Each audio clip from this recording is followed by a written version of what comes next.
phone's off.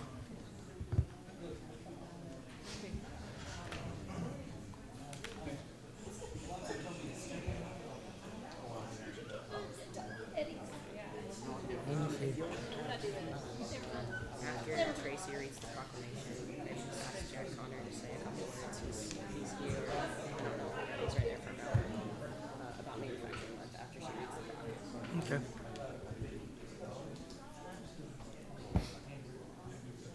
How about one of those tissue there will start crying. It's very emotional. Very emotional. Yeah, I can see. Bobby Barker sent me a picture of my senior year at Georgetown College. I'd like to see that. No, No. I got it. Did you have big hair? I had hair. I said, that's not me. Ready? If everyone will stand, we will call this city council meeting to order. Let's have a moment of silence.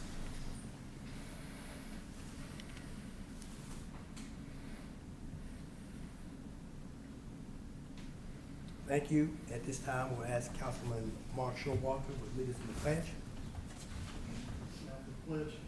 Pledge allegiance to the flag of the United States of America and to the republic for which it stands, one nation, under God, indivisible, with liberty and justice for all. Thank you. At this time, we have a roll call. Mr. Allen. Mrs. Wilkins-Brent. Here. Mrs. Bitcher-Conway. Here. Mrs. Hambrick. Present. Mr. Hampton. Here. Mr. Showalter. Here. Mr. Stone. Here. Mrs. Tackett. Here. I will now entertain a motion for the approval of minutes. Motion, Mayor. Motion made by Ms. Tackett, Second, Mayor. second made by Mr. Stone. Are there any further questions and/or discussion? All those in favor of this motion signify by saying aye. Aye. Those opposed say likewise. Let the record reflect that the motion passed. You should have received the receipt of the check registry. If you have done so, received those, please raise your hand. Let the record show that all have received it.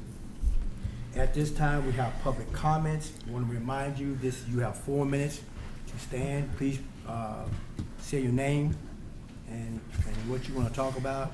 Again, this is not a question and answer period, so please do not ask questions for council to answer. And you may state your business and be cognizant and be respectful of that 4 minute so we can get through this and others have the opportunity to speak when they want to speak. At this time, we have Mr. Stephen Price. He's talking about homelessness and building codes.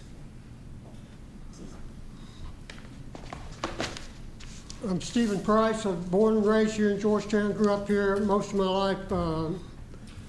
And I found, if you looked in the records of this town council back about 1999 through 2002, you'll find that at my repeated urgings, the town council had created what's called the Georgetown Community Garden Program.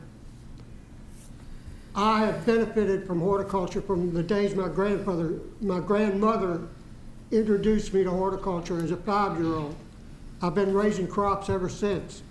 And I've been trying to popularize horticulture and crop work here in Georgetown ever since I returned in 1990. And one way I was hoping to do that was to ask the town to create the community garden program, which they did.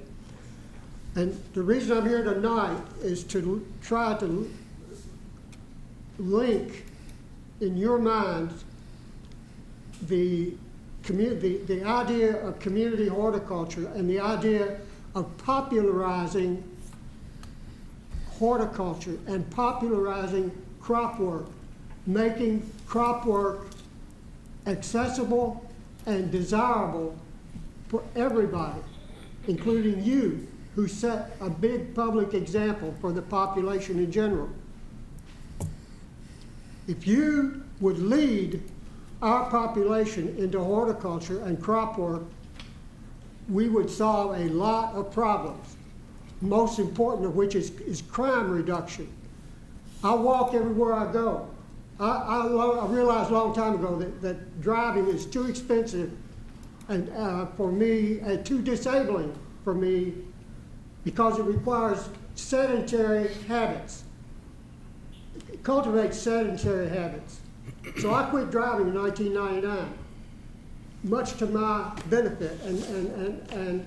But because I'm on the streets all the time as a pedestrian, I'm very vulnerable to crime, to crimes of violence, theft, all kinds of criminal activity could make me a victim.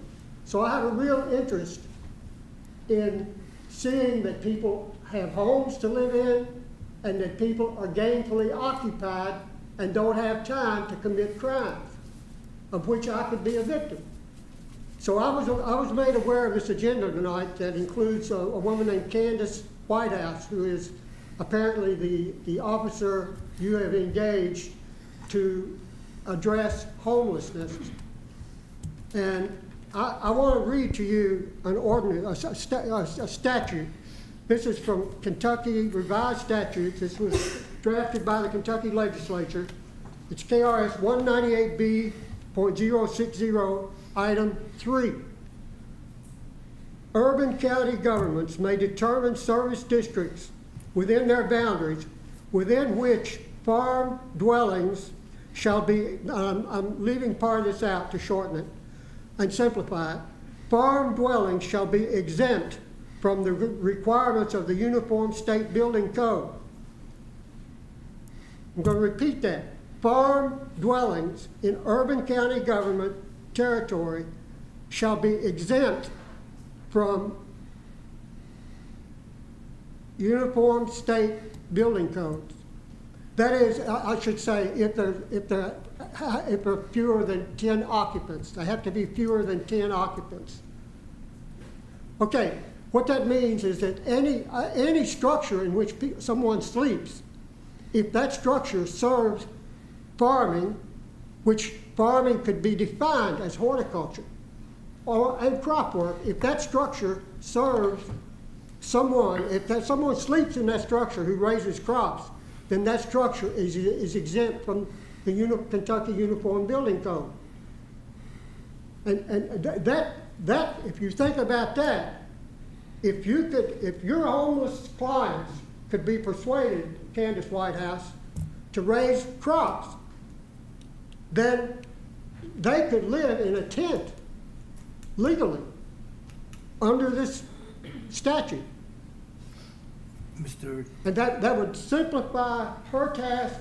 Mr. That Price? would simplify the task of the police, keeping people out of crime. Mr. Price, go ahead and finish up your statement here so we can move on. Your 4 minutes is up, so go ahead and finish it up, please, sir. All right. I'm going to repeat the statute number, KRS 198B.060, item 3. There's another statute, KRS 413.072, which says you can do it anywhere exempt from zoning ordinances. Okay. Attorney Golden will say it takes 5 acres, but if you look up both of those laws, you see there's no 5-acre requirement. Thank you. Thank you.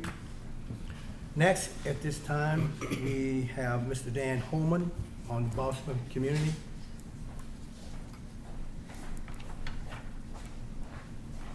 Hi there, I'm Dan Holman. I just wanted to make some brief comments about the Bridge Street Bridge that is over in the Boston community. And so I generated a little card to help that I passed out to all of you, and if anyone else wants it, there's some more on the table. So I'm just I'll keep this brief. So I think this bridge and the railroad and the way that railroads interact with cities and traffic patterns and all, it's a kind of a complex situation. So I think it requires, hopefully, as you all make decisions about these bridges and underpasses, you think through the somewhat of the complexity, and it fits together. So here's a statement, and this is just to think about. The Bridge Street Bridge is of value to the Boston community and to the city of Georgetown. It should be replaced with a modern bridge and reopened. The current bridge should not be removed until a new one is ready to be built. Rather, it should be repurposed and reopened ASAP as a pedestrian bridge. And then on this little exercise thing, you can agree with that, disagree with that, or partially agree with that, and then share thoughts or comments about it. And then at the bottom, it just defines where that bridge is. And just one note about the bridge. If you're going to get from downtown, like where we are right now, or anywhere in the Boston neighborhood, and you want to get over to rural King and the bypass, the Wendy's, all the way down to Walmart, there's primarily one way to go. And we're all going under this bypass, this stone bypass over on Paris Pike. And that was built like in the early 1900s, apparently. And I know Mayor Jenkins has some, people over the years have had concerns about that bridge. It's outdated for our modern town. And the big problem about it, pedestrian-wise, is there's just no place for pedestrians to walk. And every single day, people walk under there, and you literally have to step out in the lanes of traffic to get through there. And like people work, they go to work and they shop. There's lots of pedestrians, and a lot of them from the Boston neighborhood. So this Martin Luther King Bridge, which has been around for 100 years, but was closed a few years ago due to maintenance issues that just were unfunded. It was getting old, so it got closed like temporarily and just never got opened, and it kind of maybe has been a little forgotten over there. But it is a bridge that the people from the north part of the Boston neighborhood especially, it's useful to them as an alternative to coming all the way down to this Paris Pike Bridge. They can go down that way, for 100 years they could, and get to the east side of town. So I think that bridge has value. It's not the most critical artery in the town or anything, but it has value to the Boston neighborhood, especially as a pedestrian bridge. And then so one other comment real quick, this Reinvest Boston initiative that Sonia and Alonzo, I think, started, and the Parks and Recreation is involved in, like that sounds like by the name, like Reinvest in Boston. So you would think like this is an infrastructure issue in Boston. It's just an unfunded infrastructure issue. So it seems related to that, but then I did talk to a member of the committee today, and I think that committee's focus is more on kids at Ed Davis Center, and programs for children at Ed Davis Center, which is a good focus to have. So one comment that came out of that conversation about Boston real quick. So they mentioned over there, so I think really what the Boston community needs, this Boston neighborhood that everybody agrees needs reinvesting in one way or another, it needs a holistic approach. There's a lot of pieces that feed into it. There's infrastructure, there's social programs, programs for kids. It's just a holistic kind of complex approach, and I really think this bridge fits in a little piece of it. But no, she mentioned that their kids come over there every day. They just walk down the street like little kids. She said 3 years old and 6 years old just walk down the streets by themselves and come into the Ed Davis Center and sit there and spend the day in there, and their parents, nobody knows where their parents are. And then the kids at the end of the day, they just walk down the street to wherever, and their parents are never. So these little kids are just walking down the street unattended. And then she kind of mentioned they don't have social services, social workers over at Ed Davis. So that's one thing for you all to consider, or to be considered at some point. It's almost like as we reinvest in the Boston community holistically, some kind of social workers should be over there at Ed Davis talking to these kids that appear to be kind of neglected and maybe homeless or wandering the streets. That's just one thought to think about. Thank you. Thank you.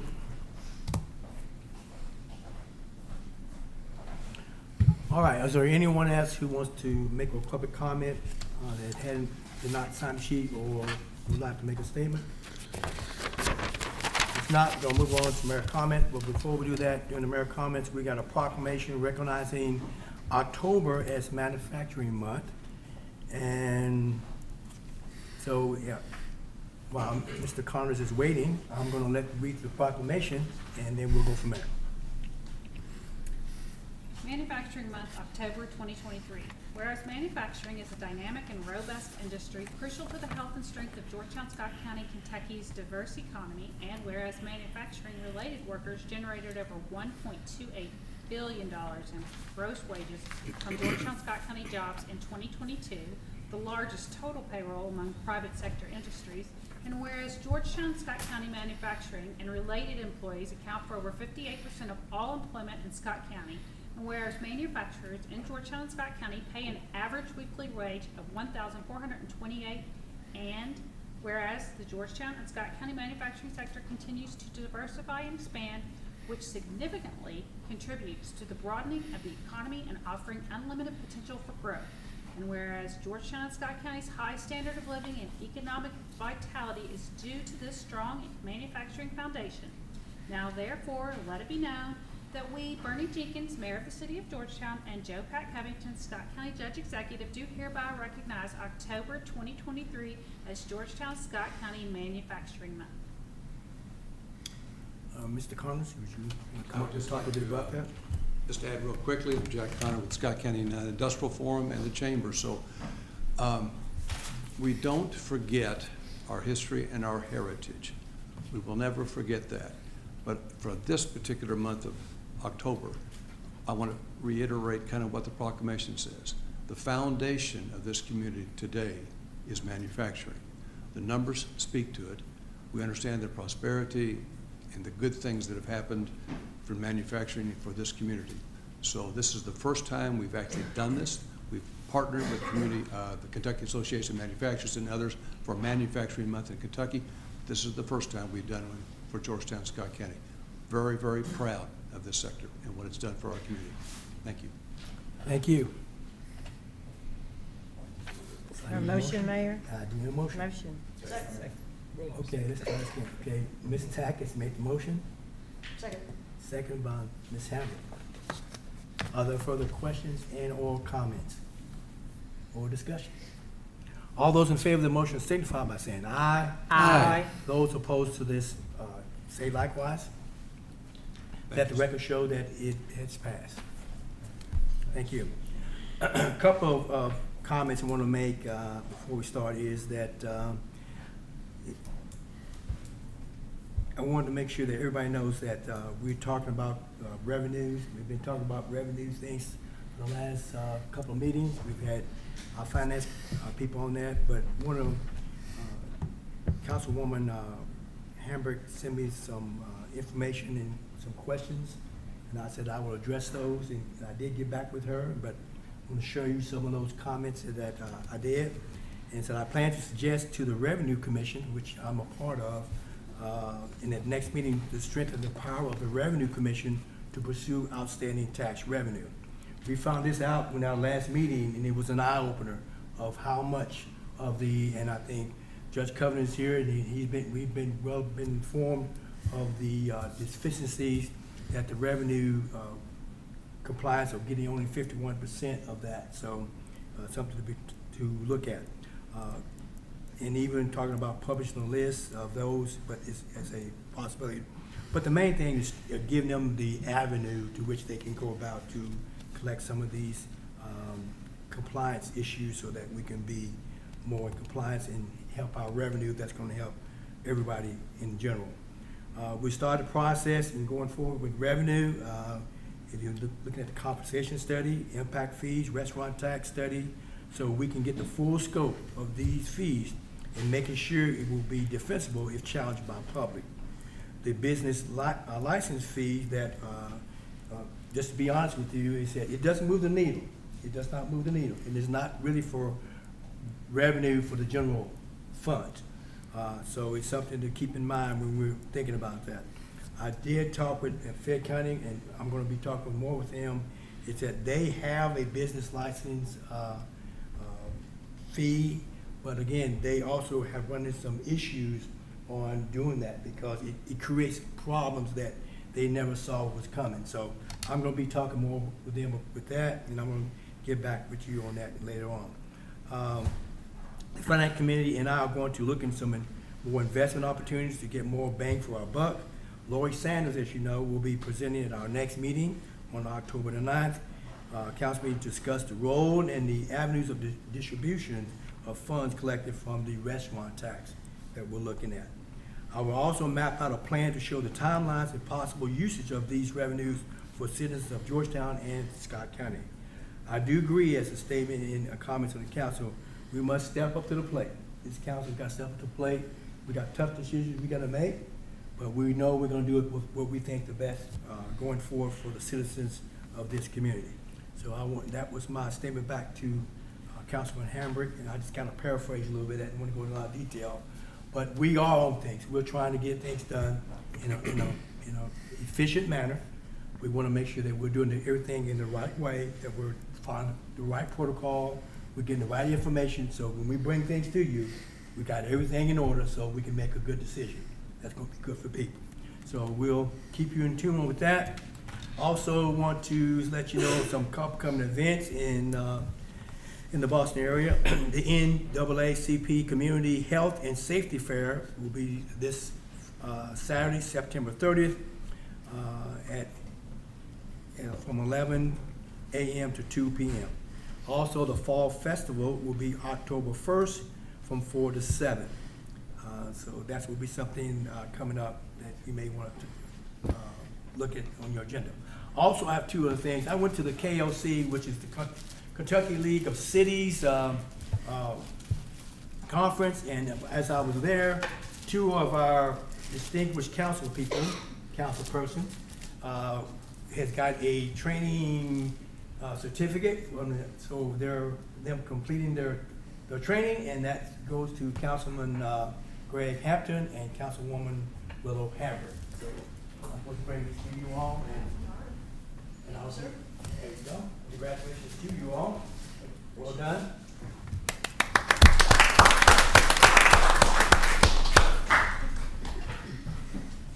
And you will get my transportation fee for me taking it over to you. I will send you a bill. All right. Okay, moving on the agenda. At this time, we will have a council committee report, and we're going to have our traffic committee up first. You call Eddie up? Eddie, can you come up for a minute? Mayor, I'm going to kind of combine my public works meeting and my traffic committee meeting because we pretty much talked about the same thing while you were there to get that information. But I wanted to start out with North Water Street and let Eddie present that, if that would be okay. And also, you know, when we do our committee meetings, just give us the highlights. I am going to be sending you all the minutes of every meeting we have. That's in detail. So they're just going to actually just highlight the main points. So when you doing your presentation to council, just give us the highlights, and of course you all will get the more detailed stuff later when we put in your package and so on. Okay, Mr. Hightower, go ahead. Yes, sir, Mayor. Thanks. Thanks, Connie. So North Water Street, right by the mayor's temporary office, we wanted to only allow parking on one side of the street, and that would be the side where the mayor's office building is. Make it no parking on the other side.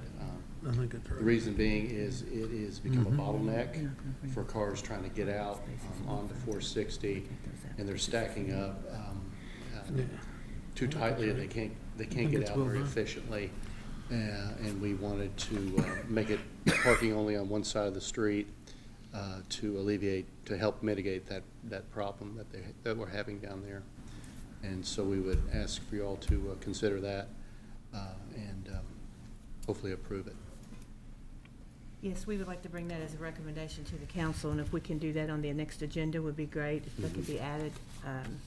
And then the other thing, Robert and Eddie and I got together this past Thursday, and there were some other things that were brought up. One is the Colony Boulevard right there when you're coming out. So Eddie and Robert and I looked at that, and we feel like that it would be an easy fix to not have that bottled neck coming out, to do a right turn out and a left turn out, so it won't back it up. We're going to take out that median. That's what they're looking at. They seem to think it'll be okay. We do have a light pole in the middle of it, and they're trying to contemplate as to whether or not they can get around that to do it without having to use KU. But if KU has to be involved, then there's a possibility it might take a little bit longer. But it's been a while, but that's something that's on our radar that we do want to recommend to the council as well to do that.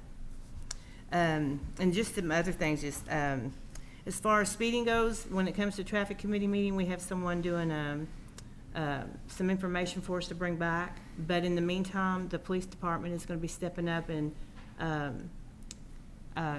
like parking places, I don't know the right words to say, but anyway, they're going to be handing out speeding tickets. They're not going to be handing out warnings. And so that'll get on Facebook, and that'll spread the rumor that they're out there doing that trafficking. So we have an officer in our traffic meeting that's heading that up and taking those notes to go and send people in that direction. So I just want to make sure you all know that. And we're working on the As far as the bridges and stuff like that, we're kind of leaving that up to Devin. Some of it's the state, like the Lemons Mill Bridge. I think that's back on the radar, is it not, Eddie? Did Yes, ma'am. you say The that? latest information we received was that KYTC is going to bid that bridge replacement, Clayton Street, Lemons Mill Road, near the ball fields for Georgetown College, over the railroad tracks there, in December of this year. So hopefully that will continue. It is subject to them deciding to defer that project into the future, but we're hopeful that they will not do that, that they will move forward with it. That's the latest information we had, was a December construction bid let. And could you tell us what exactly they're planning on doing? It's my understanding it's a total replacement of the bridge, because they need to do the vertical they're not able to just redeck it and make it work. They want to make it a complete replacement. Okay. That's the latest information. Originally, they wanted to just rehab it. Yeah. But they've changed their Complete. their plan. Yeah. All right, thank you. And if I understand this, from talking with you and also from others, that this project has been going on for a long time. Yes, it has. And so it takes a while. Yeah, they had to reduce the weight limit over the bridge, which commercial vehicles cannot use it, only passenger cars. So Yeah. it's been on the radar for a lot of people for a long time. And I wanted to go ahead, in our Public Works, we brought up mentioned the sidewalk program again, and we've just about exhausted all of the funding. And if council wants to continue to do it, then we would need to add more to it, because it's been successful. Yeah, we've fixed over 100 and well over 100 sidewalks at 100 different addresses. And we had, all over Georgetown. right, So so that's been successful. If it's something that we could bring up on the next agenda, it might be something we want to add a little bit more to. Yeah, if we're we working could. on getting those numbers together. Okay, Yeah, Connie, Eddie and I talked about that today, and they're working on reconciling numbers Yeah. with Stacy in terms of investment in that program, and then hopefully we can kind of have a summary of the first round for the council to consider, to see the community impact and the community investment, as well as the council's investment, to consider additional funds. okay. Because it has been a good program. It has, yeah. And then the only other thing, street pavings is currently underway, and this should wrap up when the asphalt plant closes. And then we kind of discussed the Bridge Street project, but didn't really, there was nothing taken there. And the only other thing, and I think Michelle's going to bring it up, so I'm going to wait and let her do that. I think she's just here to listen to you report on Okay, on it. then, well, I got a phone call from her tonight. Actually, it's really a go. Thoroughbred Engineering is putting their plan together and bringing it to Ben Krebs.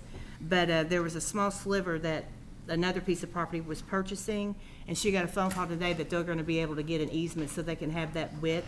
So it sounds like it's going to be something that they're going to be able to do. And that's going in off of East Washington Street, in behind the motorsports where Amen House is going, so they can bring, they're building a food pantry, so they can have commercial trucks come back that way instead of off of 460. So that's a good program too. But other than that, Mayor, I think that's all. Okay, again, thank you. Sure. Going back to Water Street, Mhm. is it gonna be a recommendation to take the entire length of Water Street and make it all one way, going in the same direction?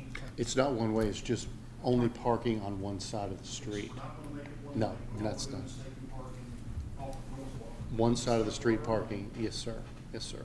And then are we gonna possibly paint a yellow line? Yeah, we don't want cars to be too close to the intersection there, so we're gonna back them back so they can have room to get out and make a right turn and not back up like they're doing now. So we'll limit the parking right at the corner of 460 and Water Street to only 2 spots there, pull it back, and then only allow parking on that side of the street, but not a one-way street, just one side of the street parking. Yeah. Talk to the business owners. Yes. Yes, we have, They're totally for it. yeah. They're seeing the problem that's, and really the bump out that we did when we did the streetscape project probably made it a little, Harder to turn. yeah, harder to turn out of there. Yeah. And we went down there Thursday again to look at all of that, and we do have a map, and we discussed it. So maybe our next council meeting, you can bring the map that really will show Yeah. the parking spaces and the yellow Sure, lines yeah, and the well, turn. I'll have an exhibit map for you to look at for the next council meeting. You'll see exactly what's going on over there. Eddie? Mayor, that's all I have. Yes. I realize that I've brought this up before, but it's still a problem, and I don't know that the city can do anything, but we really do need another crosswalk there on that corner. It's very dangerous on the- where Galvin's is, and Okay. I mean, can we petition the state to be able Yes, to do that? let me talk to the state, and do you have some ideas in mind at exactly where you, I think right there at that corner. Yes. I mean, right after the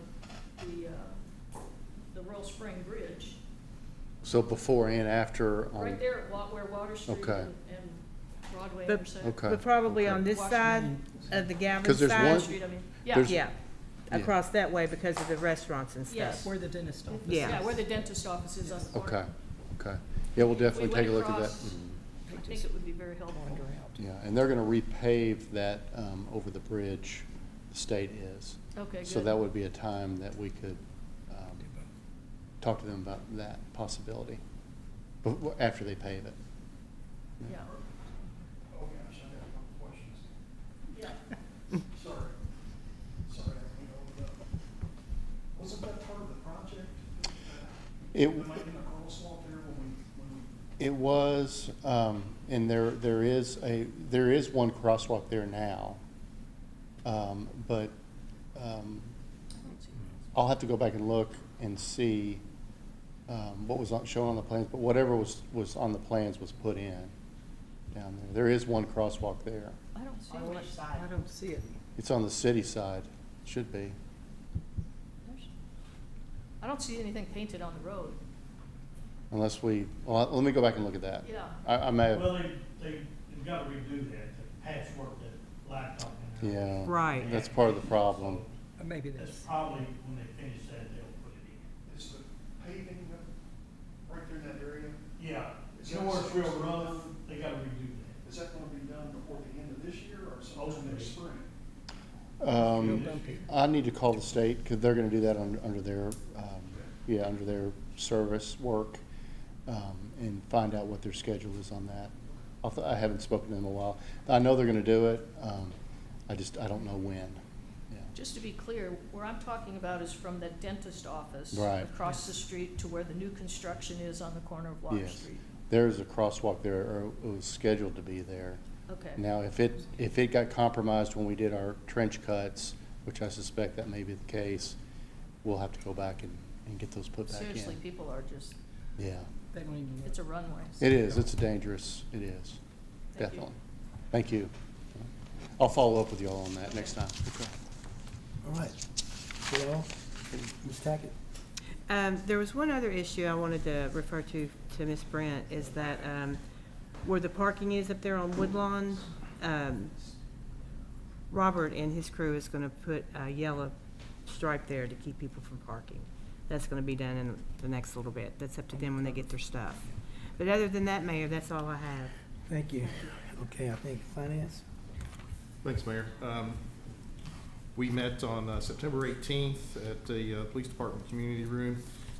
First item we discussed was franchise agreements. We're going to be reaching out to a consultant to give us some information on what other cities are doing as far as what they're charging for their franchise fees for electric and gas.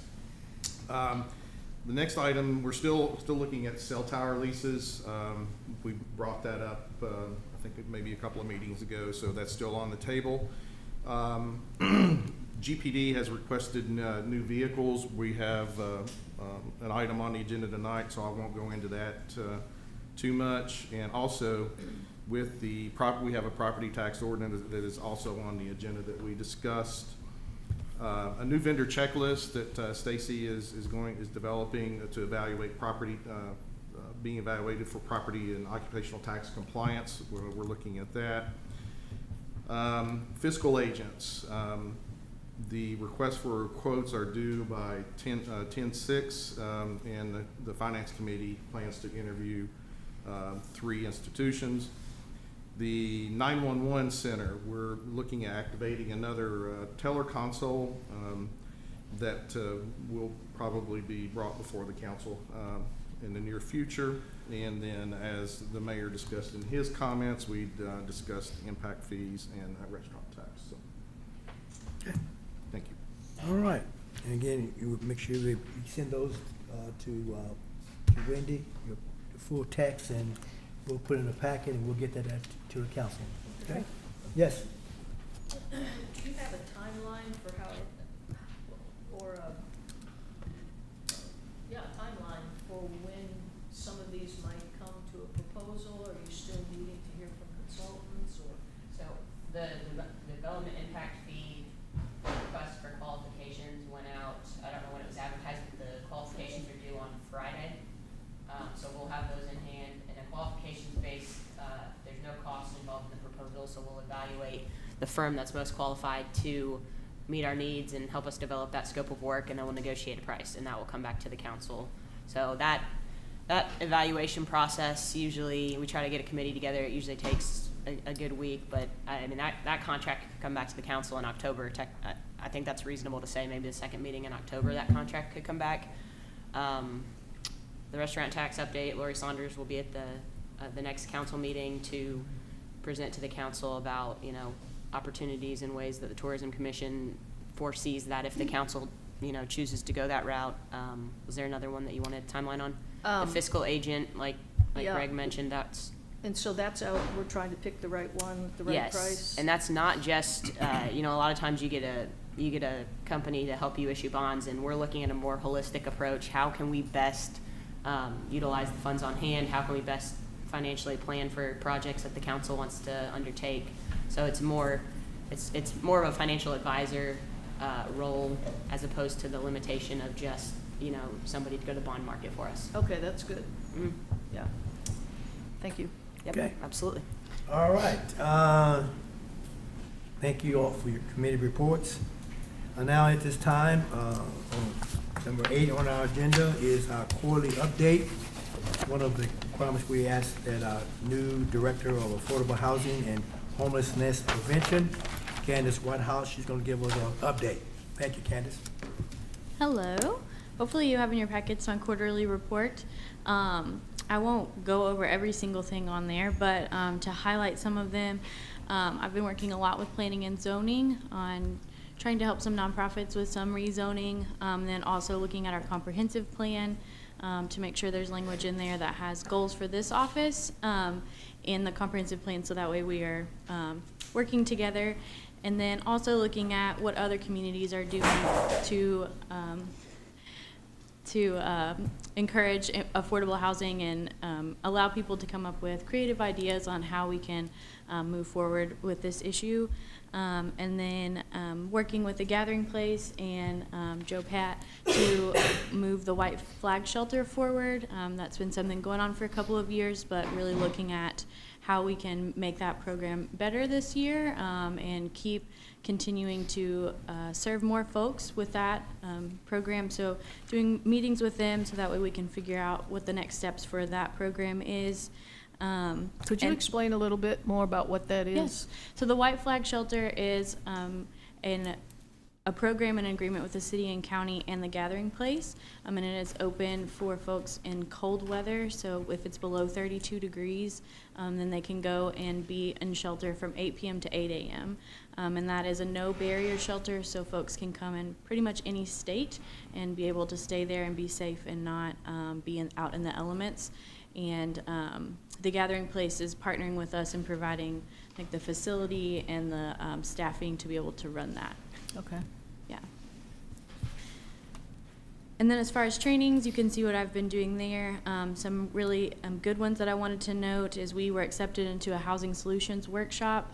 There was an application sent out a couple of months ago. Our city applied, and so we will now have a team going to be participating in this housing solutions workshop. It's in October. We have a team of 5 from our community that is going to be doing that, and so we're really excited to have been selected for that opportunity. And then I have been asked to present at the Kentucky League of Cities Virtual Summit in November. So I'm excited to be sharing with them on what our community is doing, which is very unique. I feel like a lot of communities are starting to look at us. I know when I was at the KLC conference last week, when I would introduce myself, people got really excited and curious about what Georgetown is doing. So I feel like that can be a bragging point for sure, that our city is really taking this issue seriously and put this position and office into place. So that's exciting. And then you can see my projects listed there. I already talked about the White Flag Shelter, working on trying to do a housing needs assessment, which I think will roll into that housing solutions workshop. That'll be a good starting point for us to start looking at that. I did host my first Network for Homeless and Housing Solutions meeting last week, and that essentially is a networking group for nonprofit, human services, folks who are just doing the work in our community day to day. We had 28 individuals show up last week, at the Ed Davis Center, and it was a really good meeting. We got a lot done in our first meeting. In those meetings, we're wanting nonprofits to collaborate. We want them to connect, to know what each other are doing, so that way we're not duplicating resources, so that way we're leaning on each other. We're also trying to educate our nonprofits and human services, so bringing an educational piece into each of those meetings, so that way we're keeping our nonprofits up to date on programming and grant writing and what each other is doing. And I got a lot of positive feedback from that since last Thursday, and so we're excited to have those meetings. Those will be monthly, and anybody is welcome to attend those, so if you'd like to come, I invite you to do that. Doing some grant writing, we'll be doing some landlord listening sessions, and then, yep, you can see other things I'm working on there. So I'm happy to answer any questions. Oh, and lastly, Willow and I have been talking, and we are going to be reading this book together. It's called Homelessness is a Housing Problem. And so I would invite you. I'm also going to invite magistrates, the mayor, the judge, anybody who wants to read this book with us, just so we can be getting good data and information on these issues as we're making decisions moving forward. So if you're interested in reading this with us, let me know maybe by the end of next week. So that way we would like to set a date for us when we're done to all get together and discuss it. And then if you didn't know already, Patty Burnside at the library is an amazing human. And I told her today that we were interested in reading this book. She has already ordered 2 copies for the library, and I just got a ding when I walked into this room that the audiobook is available, because she's just fantastic and really on top of things. So if you're interested in reading this book, let me know. But yes, I would also be happy to answer any questions. Candace, on the number 6, the abandoned vacant properties inventory, what is that? Are we trying to find more places to have shelters, or? I would just like an inventory of that list, so that way if projects present themselves and we need land or we need a building, or a grant opportunity comes about, I don't know specific projects, but just so we know what we have to work with. Are there plans to get, I guess, more shelters or? That could be one of the solutions, yeah. Okay. Mm-hmm. And do we have a time limit or time frame for the housing needs assessment to get done? Because I realize that that's going to be the foundation for the rest of the vision for the work that needs to be done. Yeah, so that is on the top of my priority list, and I would like to see that done hopefully in my first, or at least underway in my first year. I hope that in October I can get a good perspective on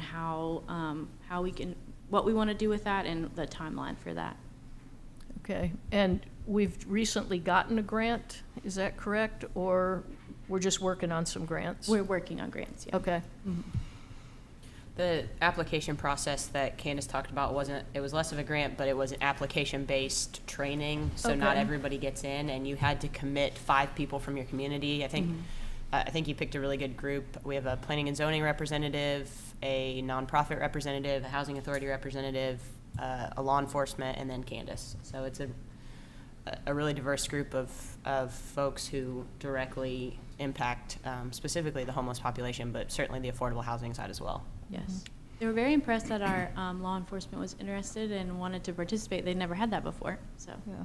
And based on the inventory of home insecure people that maybe took place in January, Mm-hmm. What was that number of people in Georgetown, or was it all of Scott County that was included?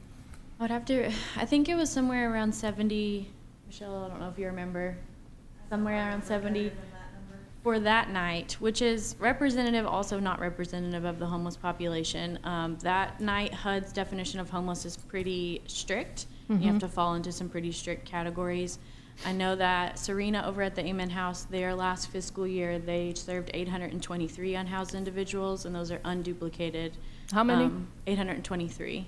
Wow. And then I know the school system, I've spoken with them, and there are over 500 students currently flagged as homeless in our school Yeah. system, and that number is for sure underreported. So Yeah. those numbers are a little more representative. That K count number is a good number. It's just not Yeah. super reflective. I had a constituent today ask me what's happening on Lemons Mill. There are 3 units being built, maybe, back there that the gathering place might be helping with. They On said it Lemons might Mill? be for housing people. Is this that- on Old Lemons Mill or Ye- Lemons Mill? It's on Old Lemons Mill, I guess. They might be referring to Stillwaters, which is Laura Rice's nonprofit. They are going to be, she would like to do housing there for 18 to 22-year-olds, but that is, still needs to go before zoning and all of that. But that's probably what they were talking about. Okay. I would think that property, it touches Old Lemons Mill. It's technically on the road behind it, but Okay, yeah, it is, mhm. because I drove by there today. Yeah. So we're not working on that in the city. In the very beginning stages of that, but the letters for zoning change did go out, so it's probably why you got a call. Okay, Yeah, That is Stillwaters. That is Stillwaters, because. yeah, Yes. thank you. yeah. Yeah, Candace mentioned it, but I want to reiterate, same thing. Anytime I introduced Candace at the conference or mentioned that Georgetown Scott County through Interlocal has created that office, it was a look of excitement, but also shock in some ways. So I think, both the city and county took a really important step doing that. I've already, 2 or 3 different city attorneys in Henderson, Bowling Green, and other places said, will you send me that interlocal agreement? Will you send me that job description or any information? So I think especially, Candace is already being invited to speak at these summits. It's kind of a trailblazer situation, and I'm like less than 3 months in, and I'm really excited about everything she's doing. And then just to reiterate, she's one of the first positions that even statewide is even out there. And so, everybody's looking at us and see how we're doing this. And so we got the right person doing it. So thank you, Candace. Thank you. Thank you. All right, next we have Georgetown Municipal Water Sewer Service. And Mr. Chase is gonna come up here and you can just go ahead and read all those, and then at the end, we'll collab them together. Thank you, sir. First, we have a purchase for Allmax in the amount of $10,580. This is annual software support services for 2 different softwares that we use. That's our Opt10 and Antero, and these, they're utilized by all of our operational departments. Antero being the software that tracks all of our preventative maintenance work, and then Opt10 is our monthly operational reports that develops those reports that we send to Division of Water for compliance. This is a budgeted purchase. It is a sole source purchase, as both of these softwares are pretty old, and this is for the annual software updates and on-call support throughout the year. Next one is a purchase order to Herrick for $19,925. This is replacement of aeration discs on 2 different shafts at wastewater treatment plant 1 in our oxidation ditch. We received price quotes for this. Herrick has done this work for us before, with them submitting the low quote. This is for continued maintenance on our plant 1 that we have to keep going till that magic date of March 2025, so we can continue to maintain our treatment capability and meet our permits. Next is purchase order to Enterprise Fleet Management, and that is in the amount of $73,648. I'm sorry. This is for a Ram 2024 Ram 2500 service body truck. This was originally in our FY22 budget, so this is the 3rd time we're trying to buy this truck, and we've never been able to secure it. But it was originally budgeted at $100,000, which we put into our vehicle depreciation savings. And this is, again, an attempt to purchase this truck. This does not guarantee the truck. This just gets us the purchase order so we can have the opportunity and be in the queue to try to buy it if it becomes available. The current truck it's replacing is a 2015. It does have just under 100,000 miles on it, but if you look at the service hours and convert those, this truck is 250 to 300,000 miles. We know that it has some transmission issues, and we feel like that this truck's on the maintenance side, we're in that diminishing returns part. So we want to be ready to purchase this truck if it does become available. And the last is a purchase order for Judy Construction, $1,135,121.59. This is for Pay App 29 for work completed on Treatment Plant 1 upgrade and expansion in August. As you can see from the percentages in the purchase order and the email that I sent to council this afternoon, we are 60% work complete toward our beneficial use date in March of 25. We're about 60% budget spent, and that comes from that 37% work completed, 23% on purchased of stored materials. So I will stop there, take a breath, and try to answer any of your questions. Mayor, I make a motion for all four. No, second. Motion's made by Mr. Stone, second by Ms. Tackett. Are there further questions and/or discussion? All those in favor of the motion signify by saying aye. Aye. Those opposed say likewise. Let the record show that the motion passed. Next is our Chief Administrative Officer, who's going to be the first reading of the property tax ordinance. An ordinance providing for and making the real property, personal property, motor vehicle, and watercraft tax levy for city purposes for the fiscal year beginning July 1, 2023 and ending June 30, 2024 inclusive. Whereas the City Council for the City of Georgetown, Kentucky is required by KRS 92.280 to enact by ordinance each year a tax levy on all real property, personal property, motor vehicles, and watercraft. Now therefore be it ordained by the City Council for the City of Georgetown, Kentucky as follows. Section 1. That the following tax levy is hereby made for city purposes for the City of Georgetown, Kentucky for the fiscal year beginning July 1, 2023 and ending June 30, 2024 inclusive to wit. For the fiscal year beginning July 1, 2023 and ending June 30, 2024 inclusive, there is hereby made a tax levy of 6.2 cents on each $100 of assessed real property, 6.2 cents on each $100 of assessed personal property, and 16.8 cents on each $100 of assessed motor vehicle and watercraft, which tax proceeds shall be designated to the general fund for the general operation of city government. Section 2. All matters relating to the payment of the taxes imposed on motor vehicles and watercraft hereunder shall be in accordance with KRS Chapter 134-800. Section 3. That upon all taxes for real property and personal property levied herewith, which are unpaid on January 1, 2024, there shall begin to accrue, attach, and be added from said date a flat penalty of 15% onto the total amount of said taxes then due and payable through January 31, 2024, after which the flat penalty shall be 20%. Additionally, tax bills not paid before March 1, 2024 shall have added to them interest at the rate of 1% per month or fraction of a month until said taxes are paid. The penalty and interest as provided herein shall be added to said unpaid taxes and collected by the city finance director and/or the city clerk. Should the real or personal property tax herein become delinquent, the city financial officer, the city clerk, and/or the city attorney are authorized to file suit to collect all delinquent taxes plus court costs and expenses, including a reasonable attorney fee incurred by reason of the delinquency. Section 4. If any section, subsection, sentence, clause, or phrase of this ordinance is held unconstitutional or otherwise invalid, such infirmity shall not affect the validity of the remaining portions of this ordinance. Section 5. All ordinances or parts of ordinances in conflict with this ordinance are hereby repealed. Section 6. This ordinance shall take effect after its passage and publication according to law.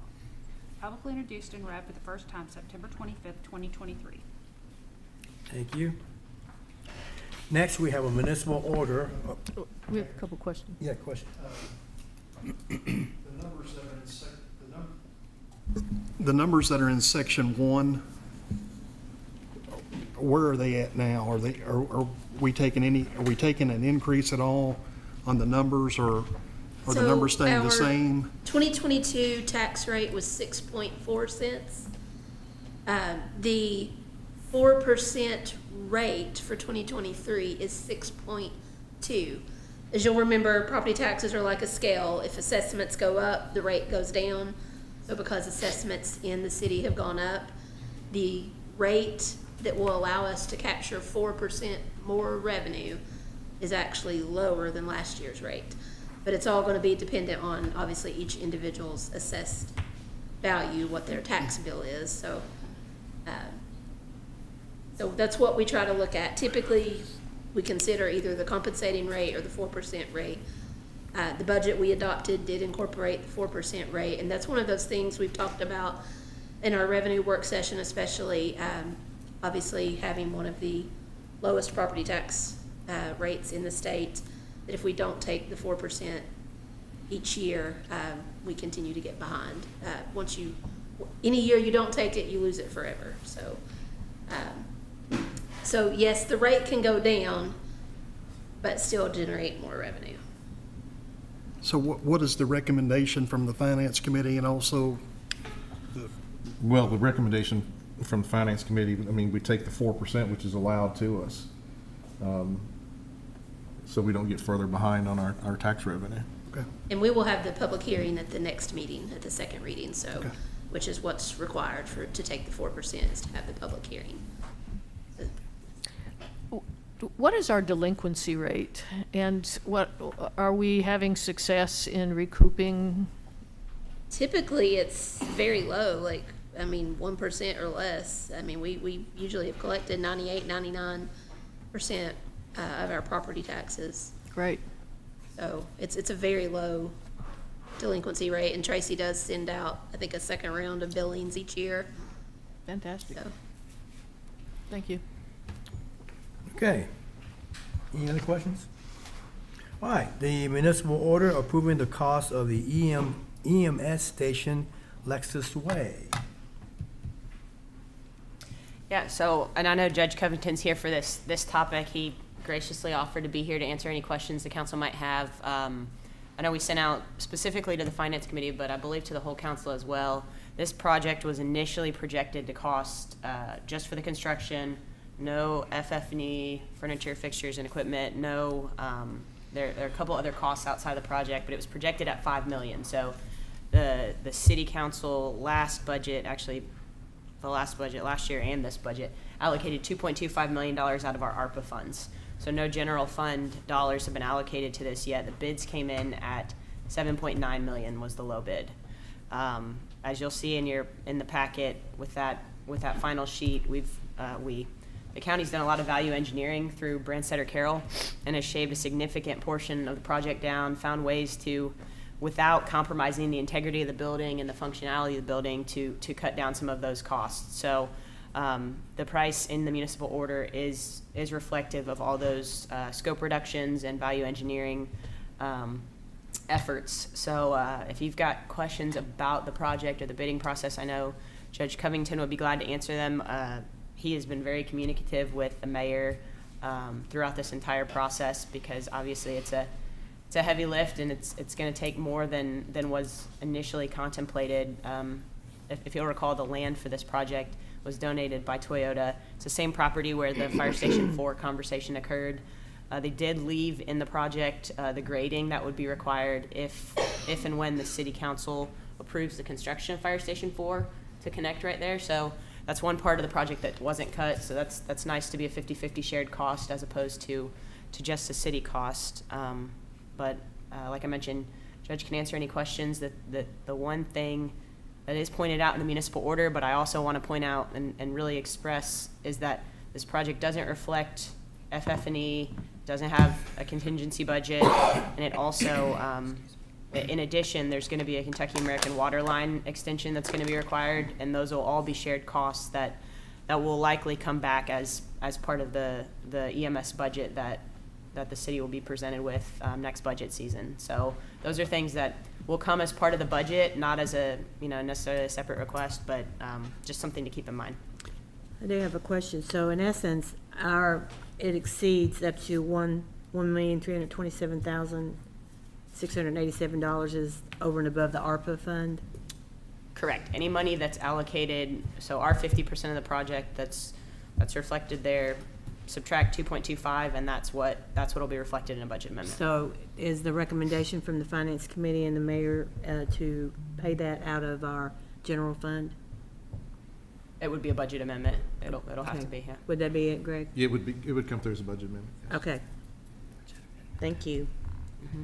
And Devin, you did say that the grading was going to stay intact, so if we decide to build a station 4 there, it'll be a quick Yeah, and that's, patch on. I'm trying to think, that was a fairly small in terms of, 5,000. yeah, it's a pretty small part, but I always like to mention it because I think it was a good faith thing that the county left in the project as something important, because the council obviously acknowledges the need for the 4th station. It's just a matter of when and how.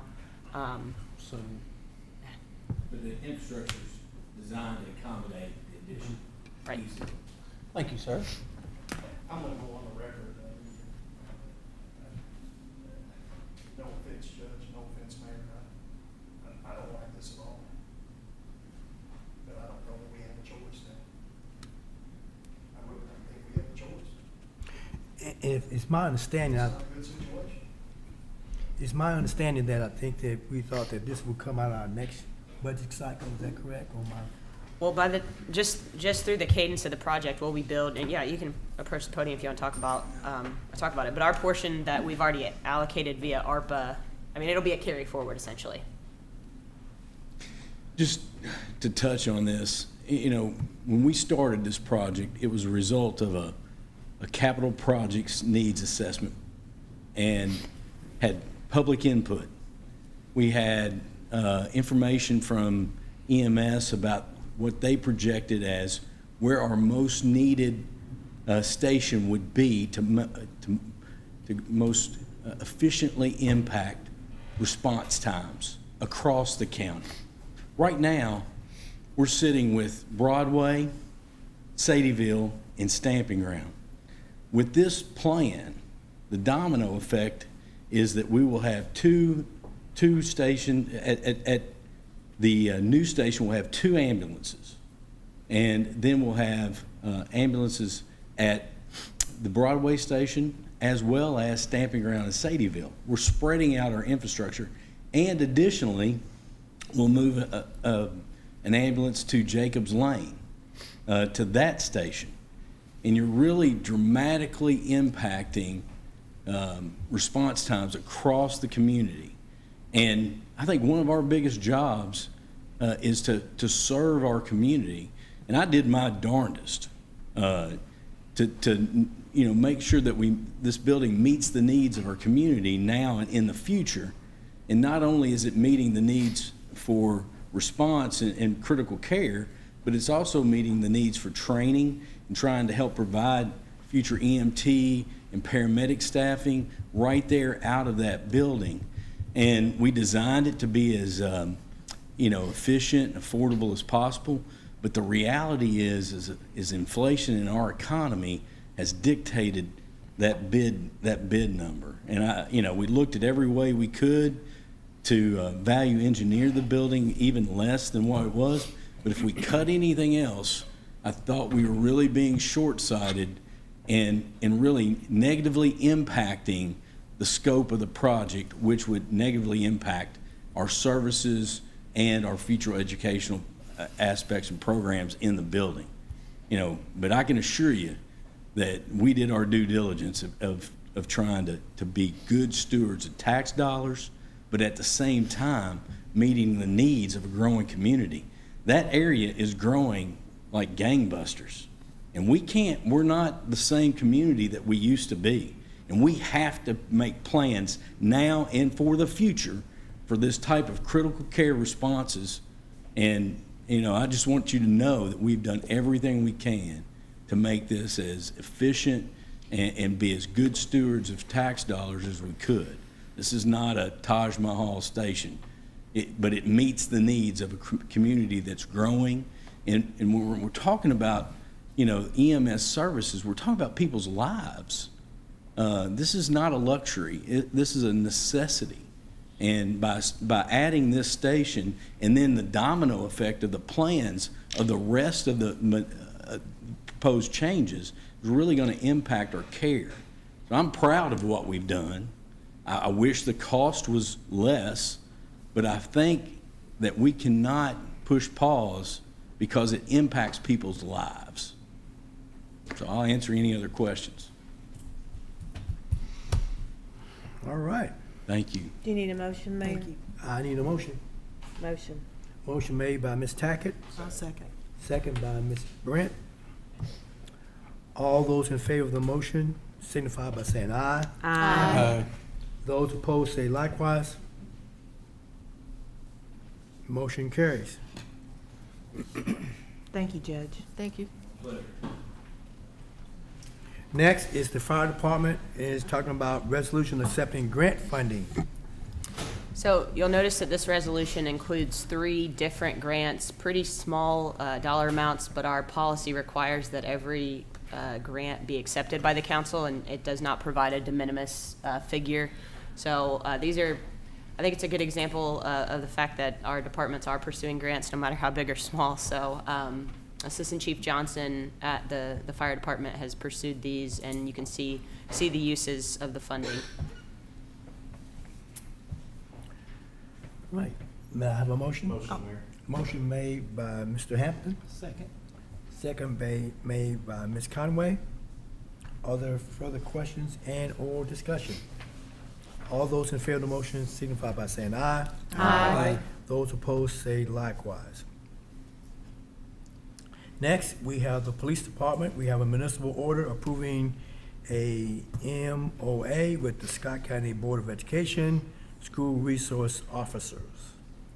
So this agreement we've worked with the council for the Board of Education. This agreement just memorializes the responsibilities of the board and the responsibilities of the city as it pertains to our SROs operating in their schools. We had an MOA that I guess lapsed, but there are a lot of other factors, different legislation that's gone into play. So this just memorializes that arrangement, and hopefully we can get moving on hiring some of those retired officers to get in the schools. And I will say, looking over the contract, and this isn't an absolute, the whole project, one of the things that I know that we're going to put in, that they work only when school's in session, but there's one thing that they, besides the training at Department of Criminal Justice Training in Richmond, they also need to attend the Safe Schools Conference every year. The Safe Schools Conference is a it's a unified conference. The Kentucky Association of School Resource Officers, the Kentucky Crime Prevention Coalition, as well as DARE. And that is a great event for training for those guys.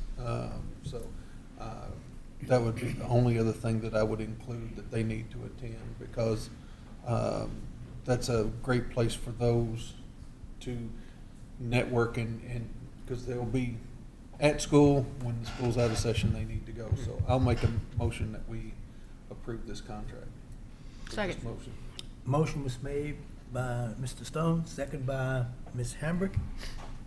Are there further discussion and/or questions? All those in favor of the motion signify by saying aye. Aye. Those opposed say likewise.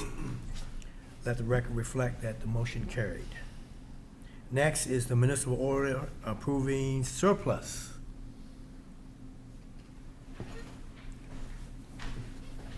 So we, I think the only thing that's on there is a skid steer. It's something that we had acquired 10 years ago in a drug seizure, a drug investigation. We've used it. Public Works has had use of it as well. It's to the point with maintenance issues where it's time for us to go ahead and get it off our hands and go ahead and surplus it. So if y'all have any questions, let me know. All right. Motion made by Ms. Conway, second by Mr. Hampton. Are there further questions and/or discussion?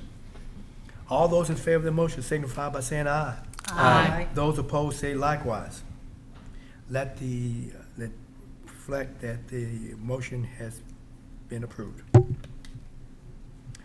Next, the municipal order approving police vehicle leases. So kind of on the same topic as Section A there, the SROs. So you all had approved the 3 positions for the SROs, and we're now coming in and making sure that we have the equipment that we need to be able to put these guys to work. So we're basically in this one asking for 3 more vehicles so that we can have assigned vehicles for the 3 SROs once we hire them. Motion, Mayor. Motion is made by Mr. Stone, Second. second by Ms. Hambrick. Are there further questions and/or comments? I have a question. I know at the police open house, we hadn't yet had applicants that, are we further along with that, or are we still So we've had some searching? other applicants for our trainee, and we've had a couple of certified officers, but we haven't had any more movement yet on any potential SROs Okay. interested in Has those the school positions. system? So the school system has sent some folks our way that were interested. Okay. Unfortunately, some of those that came and applied didn't fit the criteria that we're looking for specifically. Okay. So we're trying. I know, I know. I just So, wish we could get yeah, if you all know qualified anybody, people. send them my way. Thank you. The same as if you have anybody that just has questions about the program, you can refer them to me, and I'd be happy to kind of talk about the scope of what it would look like. Yeah. It is a new program for us. Okay, are there any more questions and/or comments? All those in favor of the motion signify by saying aye. Aye. Those opposed say likewise. Let it reflect that this motion passed. Next, the municipal order approving police replacement leased vehicles. So we've got 2 vehicles that were involved in collisions that ended up being totaled out. So what we're asking for tonight is 2 vehicles to replace 2 of those leased vehicles that insurance has totaled. Okay. Motion, Mayor. Motion's made by Ms. Tackett. I'll second. Motion, second by Ms. Conway. Are there further discussion and/or questions? All those in favor of the motion signify by saying aye. Aye. Those opposed say likewise. That reflect that the motion passed. Thank you all. Thank you. Okay, next we have the council comments. And let's see, Ms. Brent, I'm gonna start with you. I do not have anything tonight. Ms. Hambrick. I want to thank Candace for bringing a good outline of what she's done in the past 3 months. You know, other than water and collection of garbage, people contact me about the lack of affordable housing and what we might be able to do with that. So I'm thankful that we've got a program in place that's addressing that. And I told her I wanted to partner with her on the book, but also see ways that we can move along. I've had a lot of people contact me about the concept of tiny houses, and some people are looking into that here in town. Also looking for surplus land that might be available to put them on. So ideas are generating, and it's an idea that is quite needed. But thank you to the Boy Scouts for attending and learning about civics and government. So appreciate you coming. Thank you, Mayor. Mr. Hampton. Mayor, the only thing I have is just our next Finance Committee meeting will be October 16th at 8 a.m. at the Georgetown Police Department Community Room.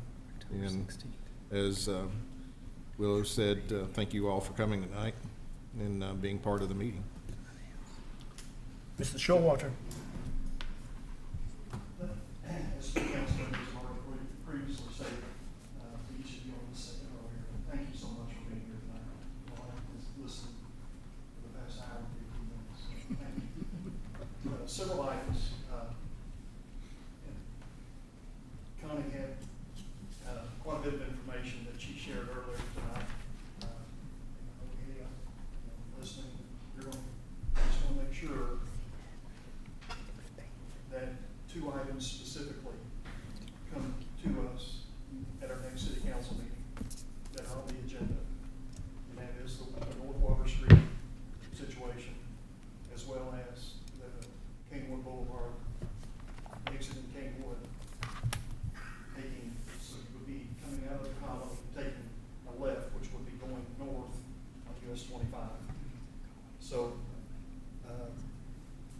again,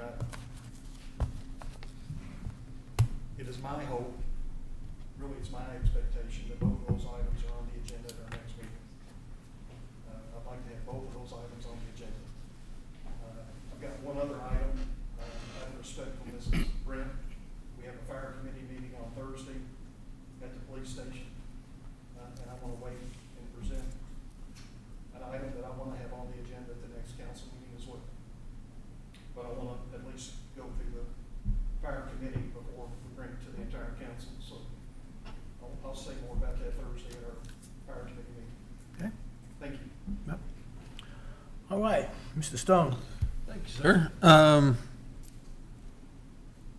The one thing that, and Judge Covington brought it up, was critical care, especially out around Toyota with the ambulance service building.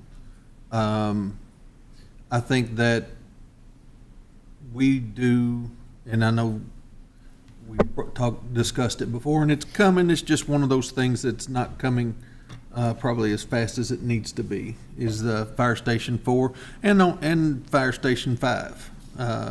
You know, great spots or ideal spots for those.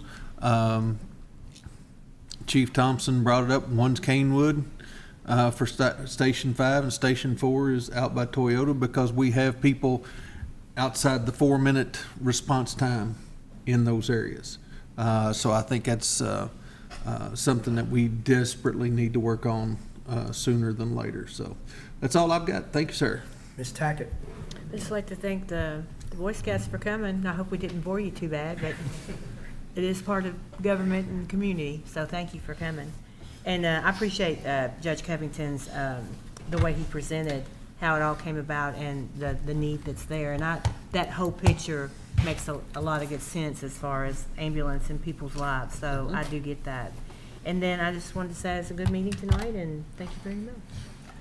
Ms. Conway. And I agree with Connie, too, about the meeting, and Judge Covington coming and expressing his feelings on that and explaining it. I would like to, and she's not here right now, but volunteer to help Candace Whitehouse, maybe work with Ms. Hamburg, too, with anything they need with the homeless situation and food insecurities and things like that. Be glad to. And thank you. That's all. Mayor, can I jump in quick? Yep. Before you close it out? I know you mentioned the fire committee meeting, and I was going to ask the committee members after the meeting. The chiefs are in training this week. They confused the weeks, so we can either wait till October or we can do a special called meeting, but Thursday will either have to be via Zoom or we'll have to reschedule. So I just want to say that in case any of the public was listening to your comments and planning to attend Thursday. We're going to have to reschedule. So we can chat about that, but we'll get that notice out. I just want to let you know that. Sorry, Mayor. That's okay. And before I close up, thank you again to the Boy Scouts for being here. I tell you what, this is always good that you're able to see the people that actually make decisions that affect your lives, that you see how we operate, and you see, you know, and you can come with input. That's the good thing about this democracy, that you're able to express yourself. When you don't either like something or you don't like something, or you do, you have that right to do that. And so we're glad that we're the avenue to which you can see that actually taking place. If there's no other business to be brought to this council, this meeting is adjourned. Thank you. Friday, I could read everything.